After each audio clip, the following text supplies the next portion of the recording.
biarlah kami terus merasakan dan mengalami kasih setia Tuhan di dalam sepanjang kehidupan kami. Kami boleh terus merasakan kebaikan demi kebaikan dalam hidup kami. Walaupun kami mengalami hal-hal yang buruk menurut kami, tetapi kami tahu satu hal, Engkau merancangkan sesuatu yang baik bagi kami.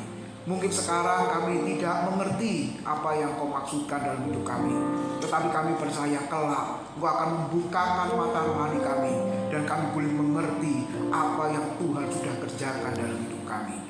Terima kasih ya Tuhan. Biarlah pujian penyembahan kami berkenan di hadapan Tuhan, dan firman-Mu sebentar akan diberitakan, kiranya boleh menolong setiap kami untuk menjalani hari-hari kami.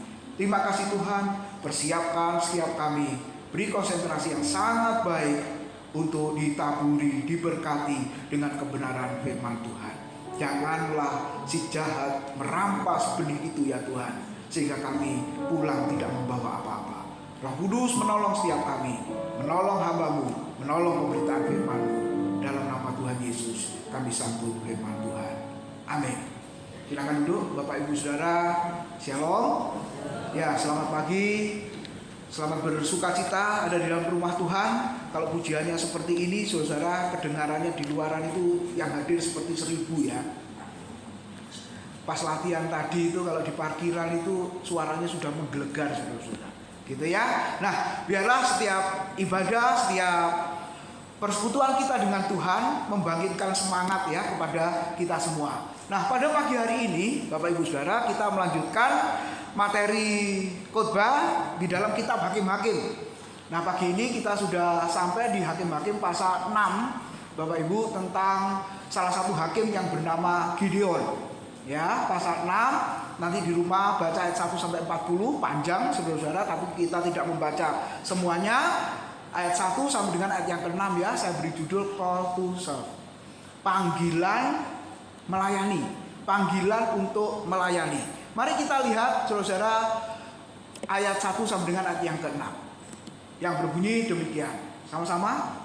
Tetapi orang Israel melakukan apa yang jahat di mata Tuhan, sebab itu Tuhan menyerahkan mereka ke dalam tangan orang Midian 7 tahun lamanya.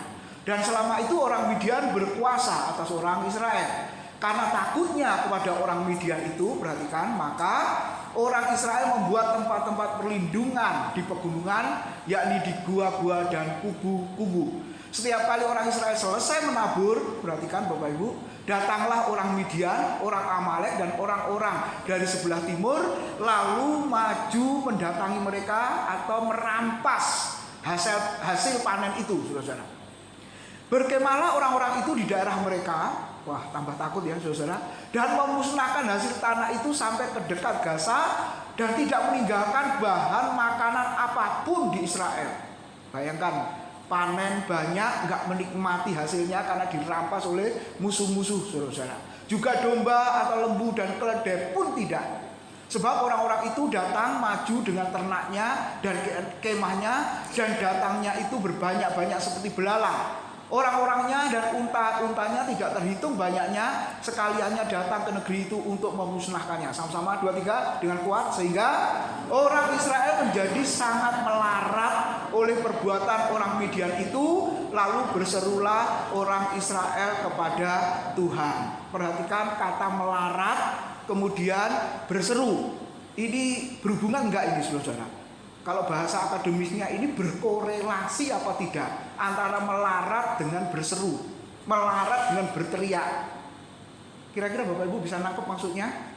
Kalau kondisi baik-baik saja, kondisi kaya raya, semua serba ada, kira-kira berseru kepada Tuhan enggak ya? Ya berseru tapi pelan. Ya berarti itu enggak berseru, ngomong dalam hati, saudara. Kalau artinya berseru itu kan berteriak, betul, saudara. Sangat jarang mungkin kita semua juga kalau keadaan baik-baik ya mungkin berdoa saudara, tapi pelan, berdoa tapi dalam hati, kira-kira begitu ya. Tapi kalau keadaan diizinkan Tuhan yang sebaliknya, melarat, ini artinya saudara, tadi hasil panen tidak dinikmati oleh bangsa lain ya, sehingga orang Israel dikatakan melarat. Setelah itu apa? Mereka berseru, berteriak kepada Tuhan. Nah, ini akeh tunggali ya saudara-saudara ya. Kalau kondisi sulit, kondisi susah, bahkan dikatakan melarat, gak punya apa-apa, ya pasti berseru. Berserunya kepada Tuhan, doanya sama Tuhan, ngomongnya sama orang. Jadi itu namanya iman bisik-bisik. Katakan sama-sama, iman bisik-bisik. Doanya sama Tuhan, ngomongnya sama Tuhan, doanya sama Tuhan, ngomongnya sama orang. Nah, itu namanya iman bisik-bisik, saudara-saudara. Oke, mari kita lihat ketika Bapak Ibu mengalami panggilan Tuhan. Nah, ada yang mengatakan ada 4 panggilan. Kalau saya 2 aja lah. Panggilan yang pertama umum khusus, lalu yang ketiga panggilan Paulus. Nah, ada yang mengatakan begitu, saudara-saudara. Panggilan Paulus itu adalah melayani full time. Gitu ya, saudara. Lalu ada yang keempat. Mau nggak mau, suka nggak suka, kita akan mengalami panggilan yang keempat, yaitu panggilan ilahi, saudara. Panggilan Allah. Kita pulang bersama dengan Dia. Nah, itu panggilan yang keempat, gitu ya.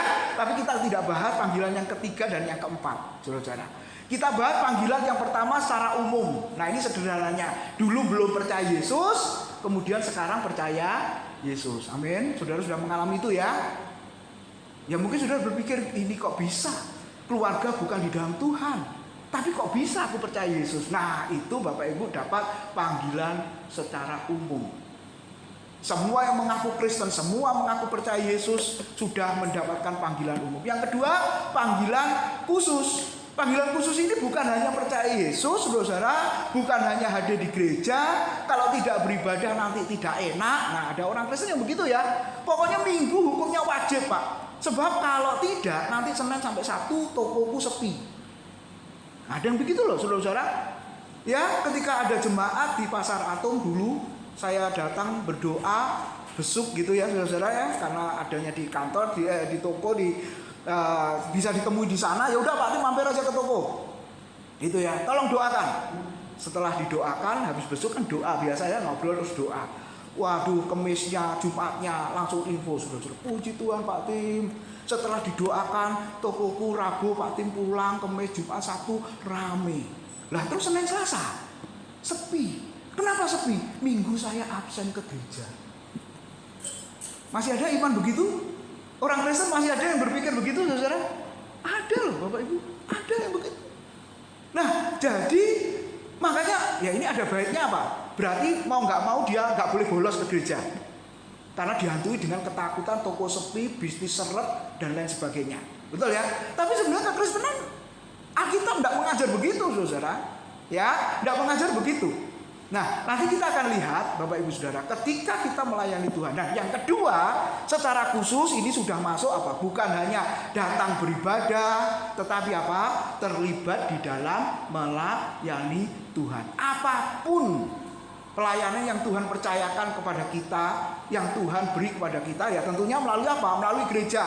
Melalui siapa? Orang-orang yang memberi jadwal pelayanan kepada Bapak Ibu. Nah, sekarang ketika Bapak Ibu sudah masuk ke dalam pelayanan khusus, nah ini ya, saudara, hanya puas di pelayanan panggilan umum saja. Pokoknya aku Kristen, ya wis lah Pak, jangan dituntut macam-macam. Ada yang begitu, saudara? Pokoknya Minggu aku aktif memberi persembahan, ya apalagi saudara? Ya pokoknya semua kegiatan di gereja aktif, ya sudah lah Pak.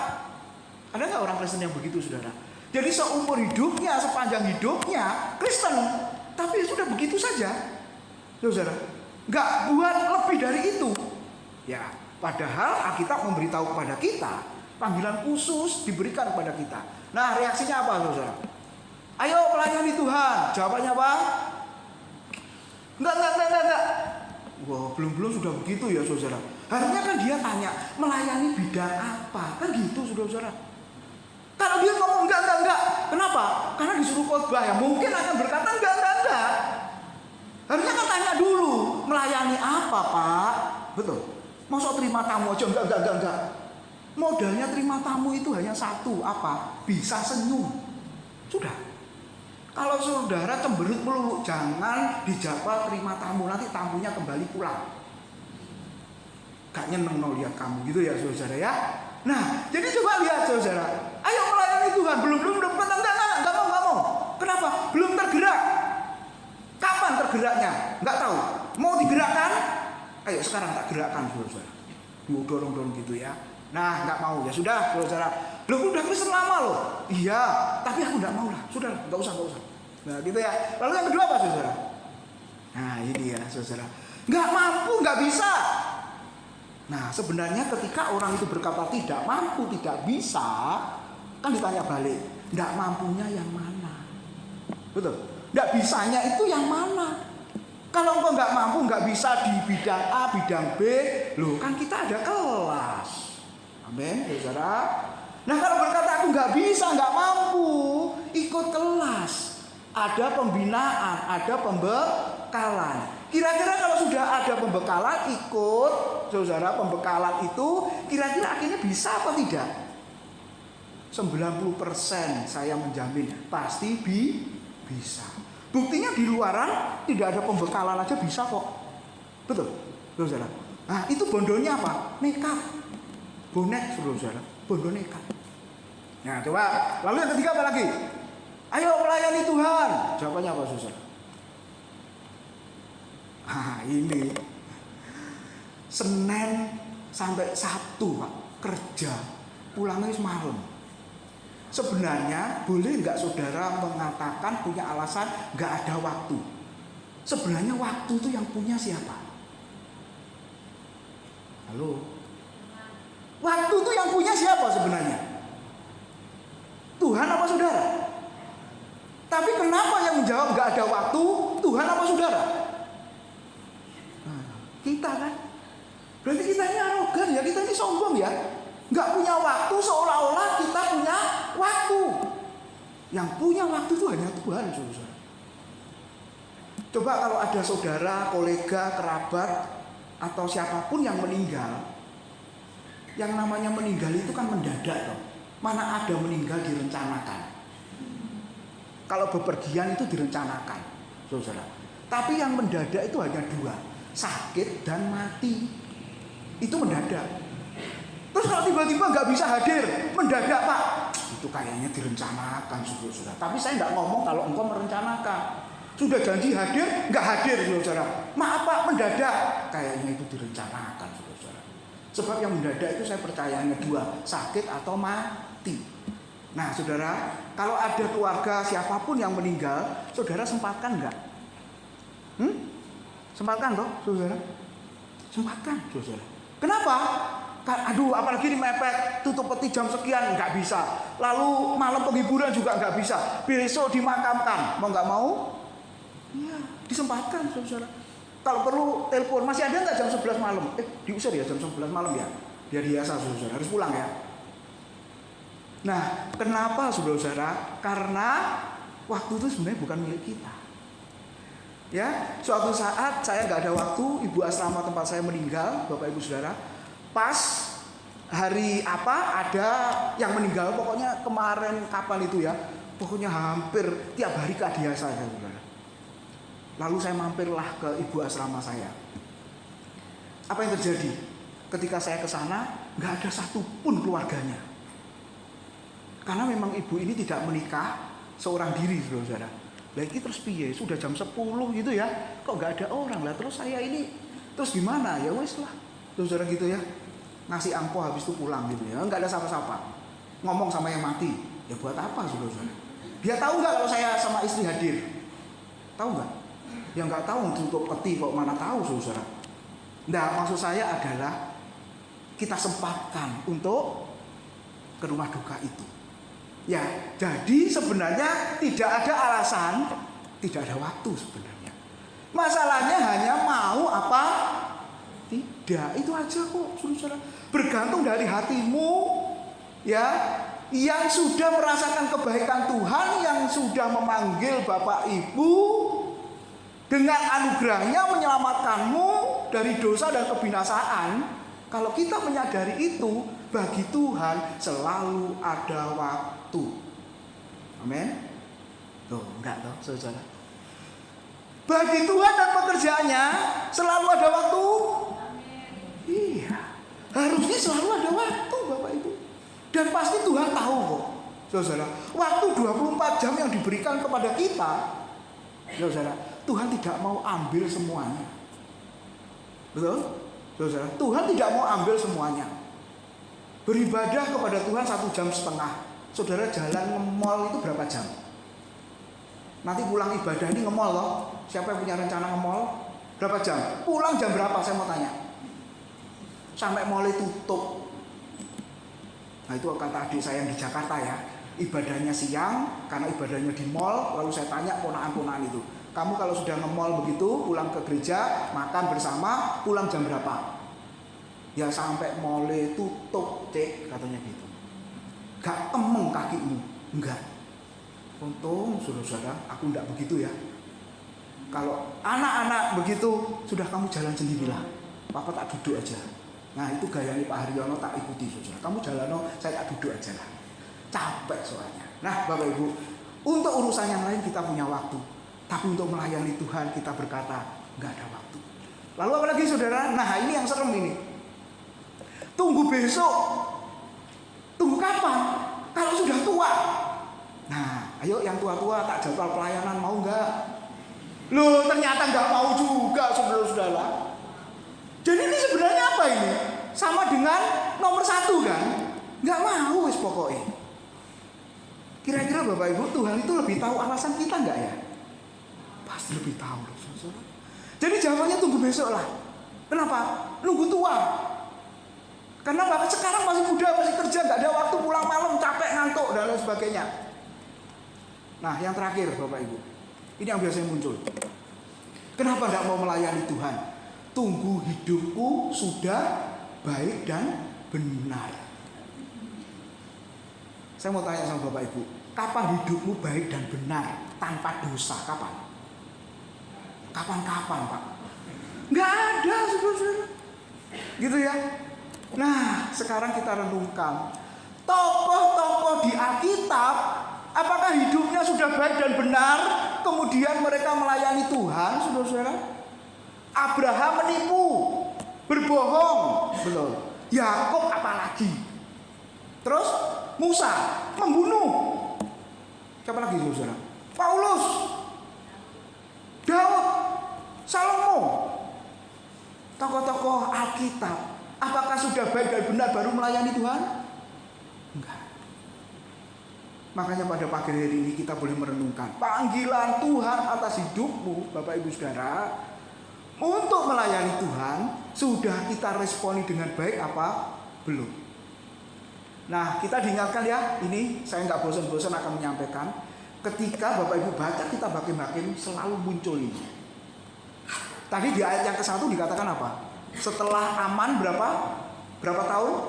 Yang kemarin dikotbahkan oleh Pak Yok, zamannya Deborah Barak, 40 tahun negeri itu aman. Setelah Deborah Barak itu mati, terus ayat 1 dikatakan apa? Orang Israel kembali melakukan apa yang jahat di mata Tuhan. Terus begitu saudara-saudara. Aman puluhan tahun kembali lagi. Nah ketika ayat 1 dikatakan melakukan apa yang jahat, nanti Gideon, ketika Gideon sudah mati, pasal 8 ayat 33 sampai 35, orang Israel juga kembali melakukan apa yang jahat di mata Tuhan. Terus begitu ya. Nah dalam konteks kita di dalam Hakim-Hakim pasal 6, setelah melakukan apa yang jahat, apa dosanya? Penyembahan berhala, membuat patung. Nah itu yang membuat hati Tuhan itu benar-benar tersakiti ya. Lalu Tuhan hukum, ditindas oleh bangsa Midian, Amalek, sehingga ayat yang ke-2 dan 3 sampai ayat yang ke-6 mereka benar-benar melarat, miskin. Terjemahan lain mengatakan direndahkan. Bayangkan dari kaya raya lalu miskin. Kira-kira gimana keadaan itu? Susah kan saudara? Sulit. Lalu bangsa yang terhormat, bangsa pilihan Tuhan, kemudian direndahkan, dihina. Bayangkan saudara, saya bisa merasakan kehidupan umat Tuhan saat itu. Makanya ketika mereka benar-benar melarat ya, akhirnya mereka berseru kepada Tuhan, berdoa kepada Tuhan, Tuhan tolong, Tuhan tolong. Nah akhirnya apa? Tuhan menolong, mendengar, mengutus nabi atau hakim, ayat 7 dan seterusnya. Setelah itu apa? Musuh dapat dikalahkan, pasal 7 sampai pasal 8. Setelah itu apa saudara? Ya keadaannya aman ya. Selama 40 tahun dipimpin oleh hakim yang namanya Gideon yang kita pelajari. Lalu Gideon hidup terus? Enggak. Gideon mati. Setelah Gideon mati Bapak Ibu, apa yang terjadi? Orang Israel melakukan apa yang jahat di mata Tuhan terus. Ya, oke, ini untuk mengingat saja. Nah, jadi Bapak Ibu lihat ayat yang ke-6. Sehingga orang Israel menjadi melarat oleh perbuatan orang Midian itu, lalu berserulah orang Israel kepada Tuhan. Terjemahan lama literalnya miskin, terjemahan lamanya dikatakan direndahkan.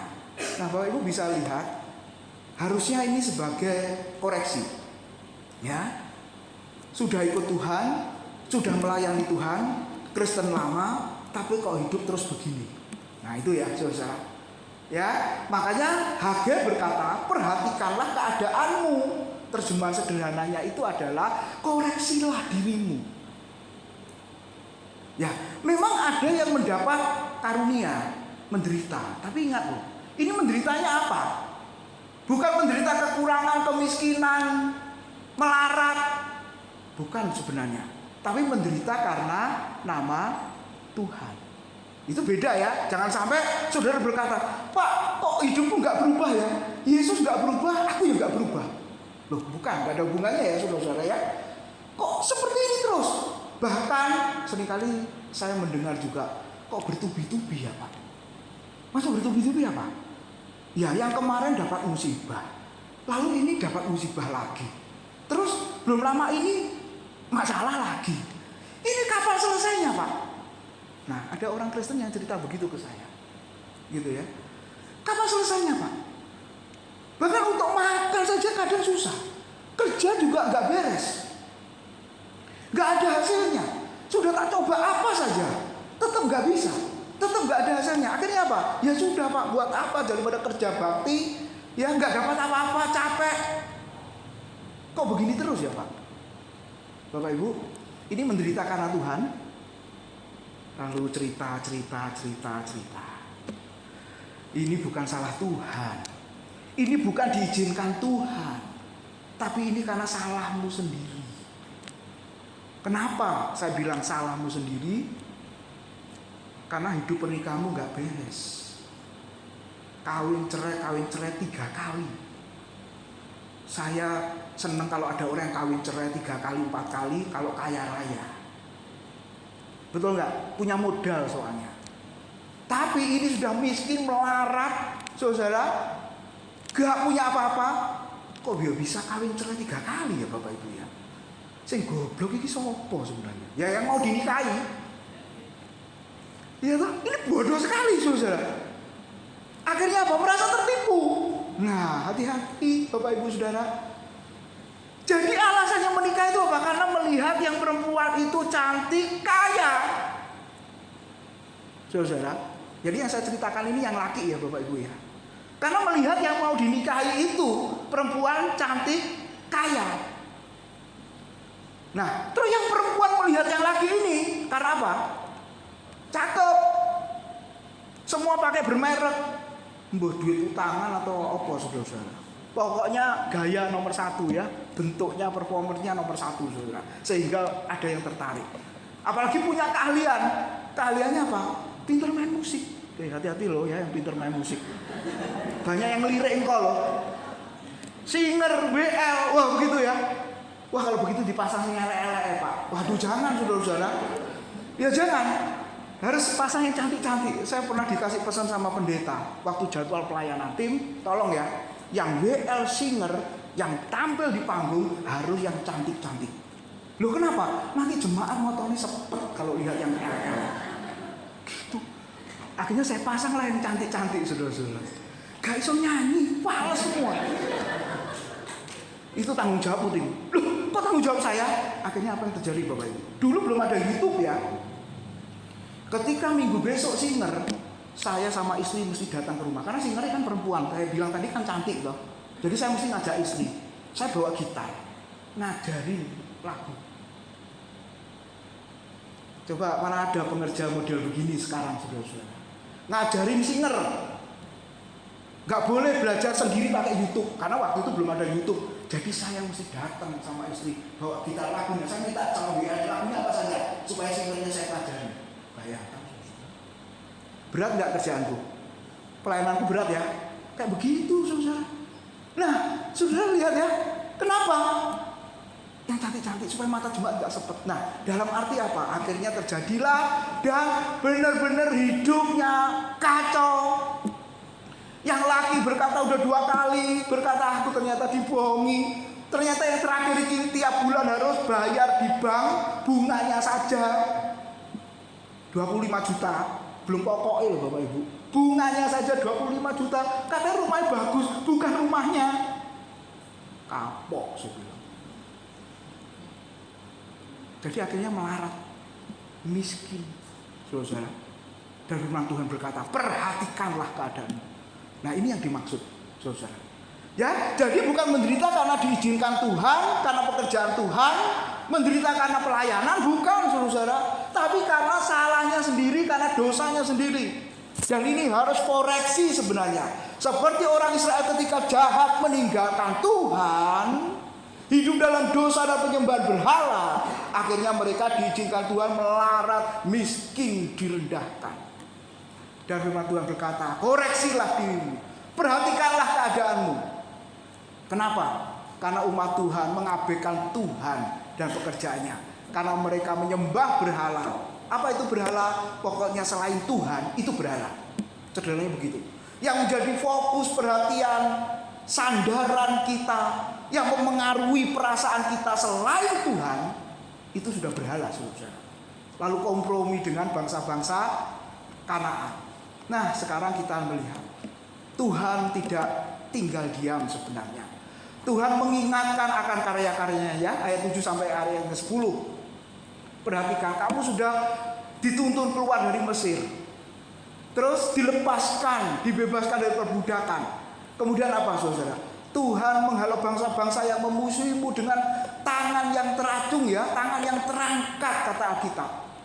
Bapak Ibu, tapi kita lihat zaman hakim-hakim, dikhotbahkan Pak Moses waktu itu, waktu hakim-hakim pasal 2, generasi Israel, zaman hakim-hakim disebut generasi lain, generasi baru yang apa, saudara? Melupakan Tuhan. Tidak mengingat apa yang sudah dikerjakan oleh Tuhan. Tidak mengalami karya Tuhan. Nah, yang salah siapa? Ya orang tuanya, Bapak Ibu. Karena orang tua di Israel, kata firman Tuhan, harus mengajarkan, mengingatkan anak-anaknya berulang-ulang tentang firman Tuhan, tentang karya Tuhan. Berulang-ulang kalau Bapak Ibu baca perjanjian lama. Coba kalau saudara klik ya, Tuhan memimpin Israel keluar dari Mesir dengan tangan yang kuat, gitu ya, dilepaskan dari perbudakan. Itu klik saudara berapa kali muncul. Berarti itu sangat penting sekali, ya. Tapi pertanyaannya adalah mereka melupakan Tuhan.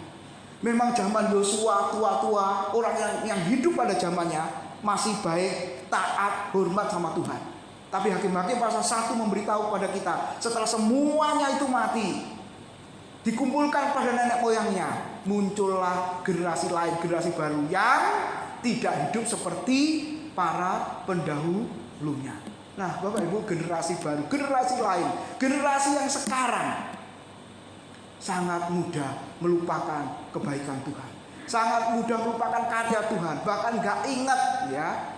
Makanya saya bersyukur kalau ada orang berkata, Pak, gereja sana itu kumpulan anak muda yang penuh dengan semangat, antusias beribadah dan melayani Tuhan. Bela nih, rumahnya jauh. Dan saya tahu orang-orang ini, Bapak Ibu. Ya, kamu berangkat jam berapa? Jam sekian. Naik apa? Naik motor. Loh, kalau hujan gimana? Seperti sekarang, ya pakai jas hujan. Kenapa? Melayani Tuhan. Saudara, ya, apa pelayananmu? Ya, bagian pemerhati jemaat. Kenapa kamu kok senang di situ? Aku bertumbuh. Kamu dapat apa di situ? Nggak dapat apa-apa. Loh, masa makan siang bawa kopi dari rumah? Waduh, saudara, saya bersyukur sekali. Di satu sisi ada orang-orang muda yang semangat luar biasa, tapi di sisi lain ada orang-orang muda yang nggak peduli sama Tuhan. Kita nggak mikir apa Tuhan itu ada apa tidak. Yang penting hidup ini kita jalani lah. Loh, nanti setelah ini kan kamu menuju kepada kekekalan. Masih lama, umurku masih 16 tahun kok. Nanti kalau sudah tua lah barulah mikirin hidup kekal. Tapi kalau sudah tua mikirin hidup kekal juga? Enggak, Bapak Ibu. Makanya pengkhotbah sangat jelas ya. Manusia itu lupakan umurnya. Saudara, kenapa? Karena sibuk dengan pekerjaannya. hari ini juga saya lupa happy wedding kami, saudara. Terima kasih jemaat sudah mengingatkan. Lupa saya. Keterlaluan enggak, saudara? Istri saya ingat tapi batin. Nunggu saya mengucapkan. Ini jangan dicontoh ya, ini suami yang enggak baik ini. Nunggu baik kapan saya jadi melayani Tuhan ya? Contoh saja ya, saudara. Ya sebenarnya sih nggak lupa sih, tapi belum menyampaikan gitu loh. Belum mengucapkan, Bapak Ibu. Ya pada lupa ya. Nah Bapak Ibu, masa peristiwa penting bisa dilupakan begitu saja? Saya pikir tidak.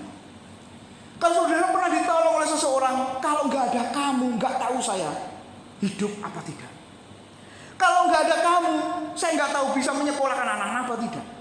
Kalau nggak ada kamu, nggak tahu usahaku bisa bangkit apa tidak. Coba Bapak Ibu, kalau ditolong sama orang seperti itu, cepat kita melupakan dia? Enggak. Tuhan sudah berkarya, Tuhan sudah berbuat lebih daripada manusia teman yang berbuat atas kita.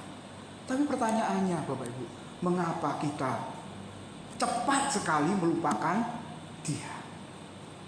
Orang-orang pada zaman hakim-hakim begitu mudah melupakan Tuhan. Nah Bapak Ibu, mari kita masuk ke dalam poinnya. Dalam keadaan yang kacau, dalam keadaan yang sulit, waktu Israel berdoa berseru kepada Tuhan, Tuhan bangkitkan hakim ya, ayat 11 sampai dengan ayat yang ke-14. Nah kita baca ayat yang ke-13. Jawab Gideon kepada Tuhan, "Ah Tuhanku." Jadi ayat di atasnya itu kalau sudah dibaca, Tuhan panggil Gideon ya. Jadi tidak ada istilah apa, saudara, nunggu baik atau benar baru melayani Tuhan. Betul ya? Enggak ada, saudara. Buktinya tokoh-tokoh Alkitab ada yang baik, ada yang benar? Enggak juga. Saudara-saudara ada yang baik dan benar? Lalu kita nunggu aku baik, aku benar baru mau melayani Tuhan? Enggak ada, saudara-saudara. Nah, setelah itu jawab Gideon apa? Ah, Tuhanku, sama-sama. Jika Tuhan menyertai kami, mengapa semuanya ini menimpa kami? Di manakah segala perbuatan-perbuatan yang ajaib? Nah, sudah diingatkan di ayat di atas yang diceritakan oleh nenek moyang kami kepada kami ketika mereka berkata, bukankah Tuhan telah menuntun kita keluar dari Mesir? Tetapi sekarang Tuhan membuang kami dan menyerahkan kami ke dalam cengkraman orang Midian. Berarti kan Bapak Ibu, Tuhan menyertai, mengapa semuanya terjadi? Tuhan menyertai, mengapa apa saudara? Hal yang buruk nah terjadi. Oke, sekolah minggu kemarin sama hari ini. Nah, promosi saudara. Yang sudah mengambil bukunya tolong dibaca dan buat ringkasan. Karena saya hitung-hitung buku ini belinya banyak. Tapi yang ikut kelas kok nggak banyak. Nah, saya kan bingung. Ini mustahil atau mujizat ini, kemana semua ini? Apa bukunya bisa bergerak sendiri, berjalan sendiri, saudara? The good and beautiful God, Allah yang baik dan Allah yang indah. Wah, jadi ini soal pengalaman ya saudara, dengan Tuhan, mengalami, merasakan kebaikan dan keindahan Tuhan. Ya, nah ini dibahas di bab 2, Bapak Ibu. Temanya adalah Allah itu baik. Terus, nah ini yang sering kali terjadi. Mungkin juga jadi pertanyaan kita ya. Pertanyaan orang Israel, pertanyaan Gideon juga. Ah Tuhan, kalau Engkau menyertai, kenapa semuanya ini terjadi? Buktinya kalau Tuhan sertai harusnya aman-aman saja, baik-baik saja, betul, saudara. Tapi ini kok diserang oleh musuh. Bahkan hasil panen, makanan, semua dirampas. Nah, jadi kalau Tuhan itu baik, mengapa semua yang buruk itu terjadi? Kalau mau penasaran ya hadir ya Bapak Ibu ya. Nah ini yang sering kali terjadi ya. Yang buruk itu apa sih? Menurut kita yang buruk, saya juga mengalami, kami juga mengalami. Gracia lahir cacat bawaan, kelainan jantung, bocor dan sempit. Umur 3 bulan baru ketahuan, gitu ya. Terus kok dadanya membesar, foto, jantungnya membesar, ya karena tidak normal memompa ke bawah, ke kaki dan lain sebagainya. Kalau nangis, saudara, kayak putus nyawanya. Makanya nggak boleh nangis. Loh, gimana namanya bayi nggak boleh nangis, saudara? Dokter sampai berkata pokoknya nggak boleh nangis. Dikasih obat puyer apa itu, penenang atau apa. Waduh, ya ada heroinnya sedikit begitu loh, saudara, supaya tenang. Pokoknya nggak boleh emosi, nggak boleh apa. Sebab kalau nangis itu nafas ngos-ngosan, keringat semua. Lalu di usia 3 bulan dokter berkata segera operasi ya. Belum BPJS waktu itu, saudara. Nah, saya sama istri juga berkata, Allah itu baik. Kita semua sudah melayani Tuhan. Tapi kenapa ini yang buruk terjadi ya? Sebenarnya Bapak Ibu, yang jadi masalah itu bukan operasinya. Umur 3 bulan tak operasi ya oke loh Bapak Ibu. Tapi yang jadi masalah adalah apa? Iya, uangnya saya tanya hampir 100 juta waktu itu, Bapak Ibu. Operasi besar. Nah, itu yang menyebabkan saya stres, saudara. Perempatan harusnya belok kiri, saya lurus loh, bayangkan saudara. Harusnya belok kiri atau kanan, saya juga lurus. Kalau mundur nggak mungkin karena naik sepeda motor. Itu yang terjadi. Lalu teman-teman menghakimi. Nah ini, Pak Tim pasti punya dosa, banyak dosanya. Apa itu? Kok engkau mengatakan dosaku banyak? Khotbahmu terlalu keras. Ya, bahkan berani mengatakan si A sesat. Loh, memang sesat kan? Iya, memang sesat. Tapi jangan ngomong sesat. Lah ngomong apa? Kurang bener gak ada. Alkitab itu berkata apa? Justru kamu sesat, kata siapa itu? Karena kamu tidak mengerti kitab suci maupun kuasa Allah. Kata siapa? Gak tahu juga. Kata siapa? Yang jelas bukan kata saya. Betul, bukan katamu itu. Kata siapa? Tuhan Yesus. Paulus juga pernah mengatakan, kamu serigala, kamu binatang buas, kamu anjing-anjing, kamu penipu-penipu, kamu pekerja palsu. Itu konotasi bagi siapa? Pengajar sesat. Kenapa saudara-saudara harus keras? Karena mereka mengajarkan yang sesat, membawa jiwa-jiwa menuju pada kebinasaan. Kemarin di Nganjuk acara wisuda, puji Tuhan, ya seumur-umur baru kali itu di acara wisuda saya disuruh menyampaikan firman Tuhan dengan pakai emblem. Wah, seumur-umur hanya pakai toga, nggak pernah pakai emblem ini, saudara. Ya, kenapa kok saya pakai ini? Kasih dosen yang lain. Loh, jangan. Pak Wid kan menyampaikan firman Tuhan. Waduh, keren Bapak Ibu ya. Karena nggak pernah pakai begini, gitu ya.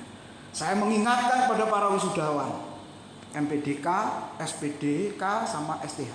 Total ada 29 wisudawan. Engkau tidak boleh berkata dusta.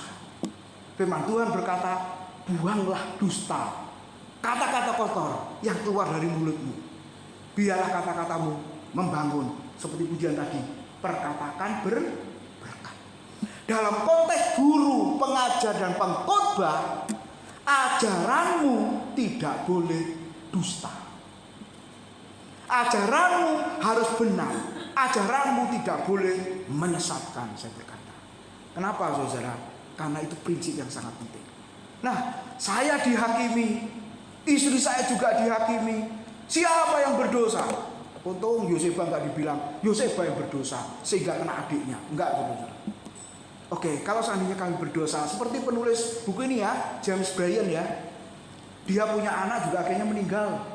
Punya anak kelainan di kandungan ibunya, ya, istrinya, Bapak Ibu, ya, kemudian lahir, ya, umur berapa ibu meninggal? Umur berapa Pak Indrawan?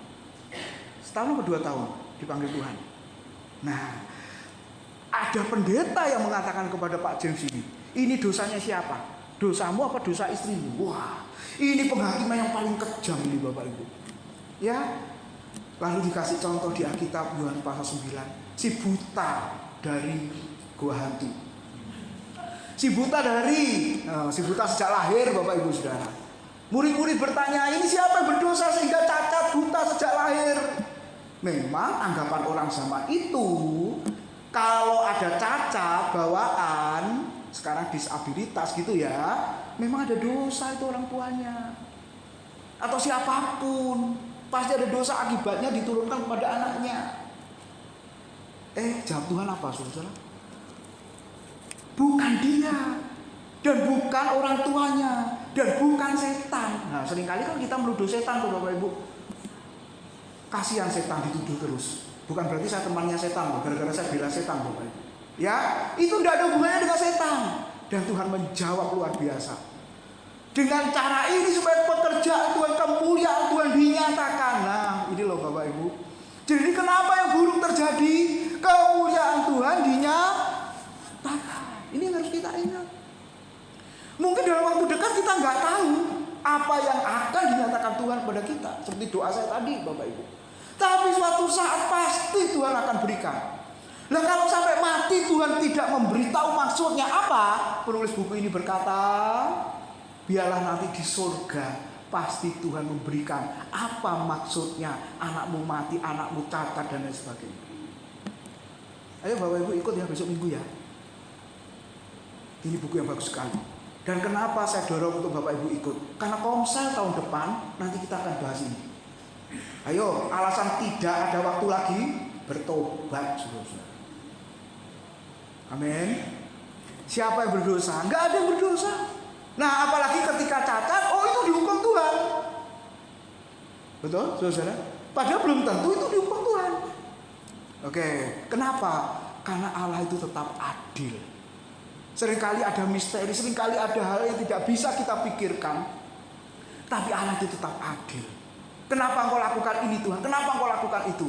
Yaitu Tuhan yang adil. Saudara, walaupun menurut kita itu nggak adil, itu kan penilaian kita. Tapi berapa banyak kita ini berani mengadili Allah yang adil dengan mengatakan engkau Allah tidak adil. Oke, lalu alasan Tuhan apa?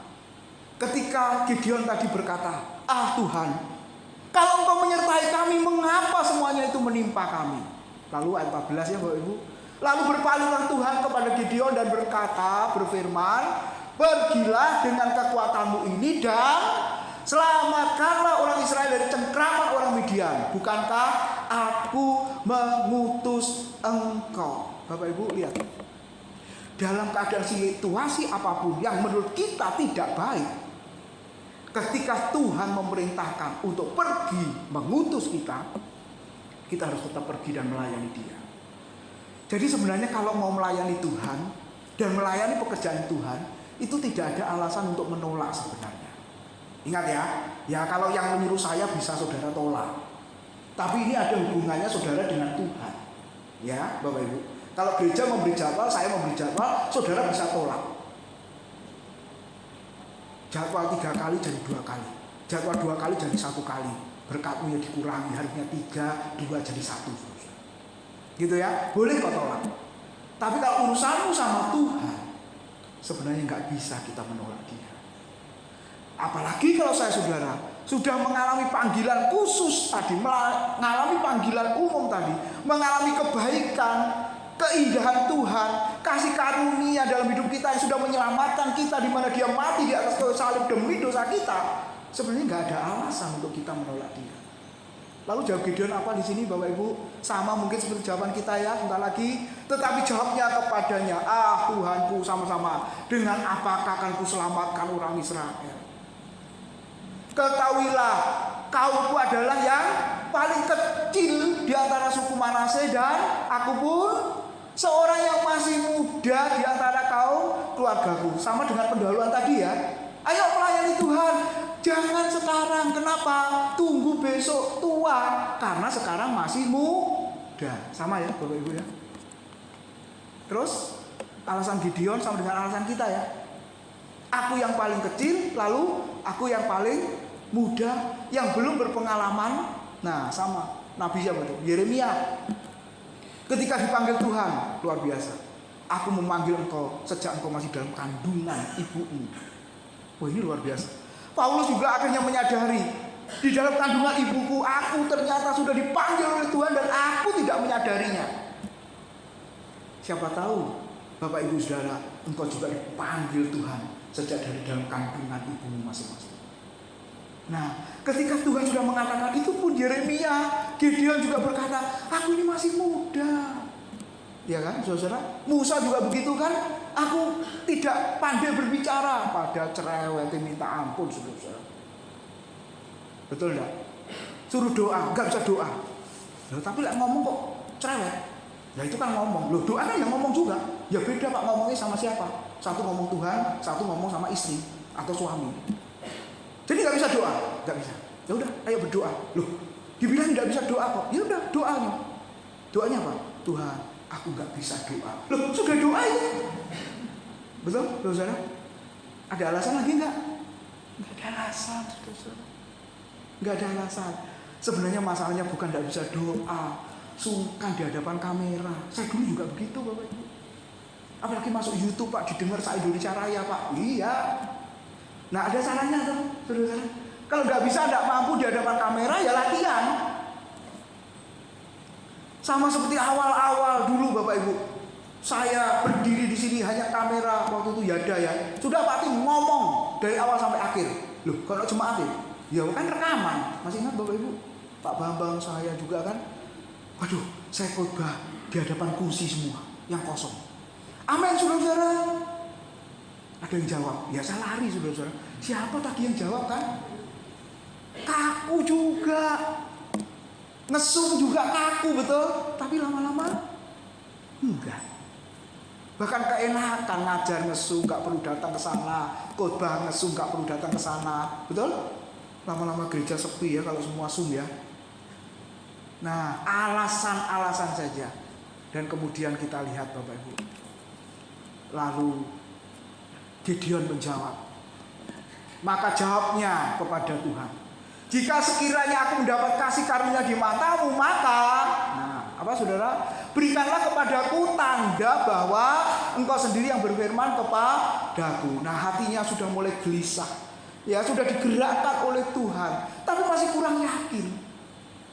Untuk jawab mau sebenarnya mudah, sebenarnya gampang, bisa cepat dilakukan. Aku mau melayani Tuhan dan pekerjaanmu, tapi masih gundah gulana ya. Ya sudah, akhirnya kita mungkin sama seperti Gideon. Tuhan, berikanlah kepadaku tanda. Kalau benar-benar kau nyatakan tanda dan kau panggil aku mau melayani engkau, aku mau melayani engkau.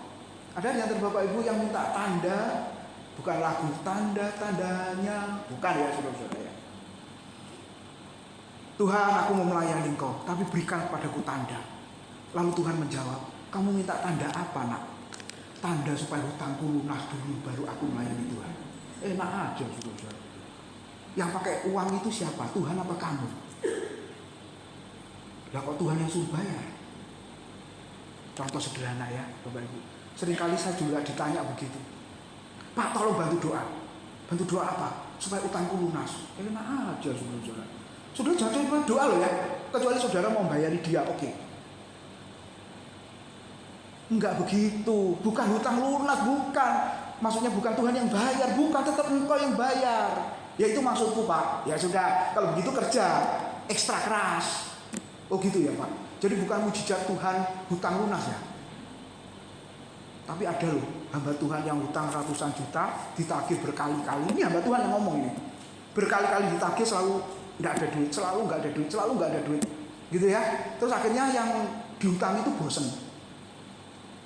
Bosen nggak saudara? Bosen. Wes tahunan gitu ya. Ditagih tetap aja nggak ada jawabannya. Pancet kayak kamu itu ya. Sampai digitukan loh. Sampai hamba Tuhan ini nggak ada harganya sama sekali. Dihina, direndahkan betul. Miskin, melarat tadi seperti Gideon tadi, bangsa Israel seperti itu. Lalu apa yang terjadi saudara? Karena yang punya duit itu nagih bosen, berarti 50 juta kalau nggak salah. Ya sudahlah, wes aku bosen nagih. Jadi ingat, kalau kamu punya duit segera bayar. Lah kalau aku nggak punya duit loh, saya ngomong gitu lagi saudara. Maksudnya apa? Supaya nggak usah bayar kan gitu tuh saudara. Tapi yang punya duit berkata, ingat, kalau kamu punya duit segera. Tapi setelah ini aku tidak akan nagih kamu lagi. Kemuliaan hanya bagi Tuhan. Amin saudara. Beri tepuk tangan. Gila ini saudara. Ini gak bener ini saudara. Berarti seolah-olah saya dengar langsung. Berarti hamba Tuhan ini mengajarkan jemaat untuk hutang. Jadi nanti dengan alasan apa? Gak bisa, gak ada duit lah dan lain sebagainya. Bapak Ibu, bisa begitu? Gak bener yang begini nih saudara. Nah, tanda apa yang dimaksud, saudara? Bukan tanda-tanda yang remeh-temeh begitu ya.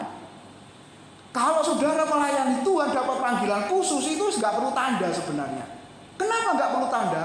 Saudara sudah diberi kasih karunia, menyelamatkan kita, kasih karunia-Nya itu nggak perlu tanda lagi.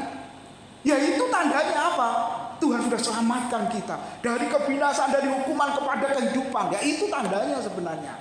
Tapi oke lah, kalau engkau minta tanda, Tuhan berkata pada murid-muridnya, tim PAW boleh maju ke depan. Sama-sama. Tanda-tanda ini akan menyertai orang-orang percaya. Mereka akan mengusir setan-setan demi namaku. Mereka akan berbicara dalam bahasa-bahasa baru, bukan bahasa roh ya. Seperti di Kisah Rasul pasal 2. Bagi mereka akan memegang ular, dan sekalipun mereka minum racun maut, mereka tidak akan mendapat celaka. Mereka akan meletakkan tangannya atas orang sakit, dan orang itu akan sembuh. Tuhan sudah memberikan tanda apa itu? Kuasa kepada kita. Loh Pak, tapi ada yang sembuh, ada yang tidak. Perhatikan ya, tanda-tanda ini menyertai orang-orang yang percaya. Ini jamak. Jadi artinya ada yang bisa, ada yang tidak. Jadi saudara jangan hantam semuanya. Pokoknya orang percaya kalau mendoakan orang sakit pasti sembuh. Enggak. Kalau saudara minta tak doakan, sembuh selamanya. Mau? Enggak ngerti. Sembuh selamanya itu artinya apa? Mati saudara-saudara. Jadi enggak ikut Natalan kok ya. Nah, sekarang paling akhir, tanda itu bukan tujuan. Ingat tuh. Itu rambu-rambu semua ya, tanda-tanda semua ya. Bapak Ibu, toilet ke kanan, ke kiri. Saudara buang air kecil, air besar di situ, di tanda itu. Bisa diusir sapam saudara-saudara. Saudara menuju ke kanan atau ke kiri. Nah, sama. Kalau ada orang Kristen yang diberi tanda, bersyukurlah, tapi itu bukan tujuan. Itu masih separuh perjalanan, dan engkau harus menuju kepada Yesus Kristus, Dia yang disalibkan. Amin.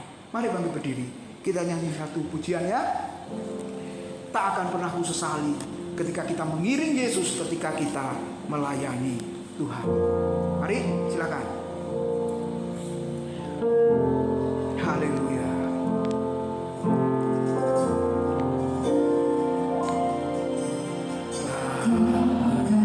Pernah ku sesali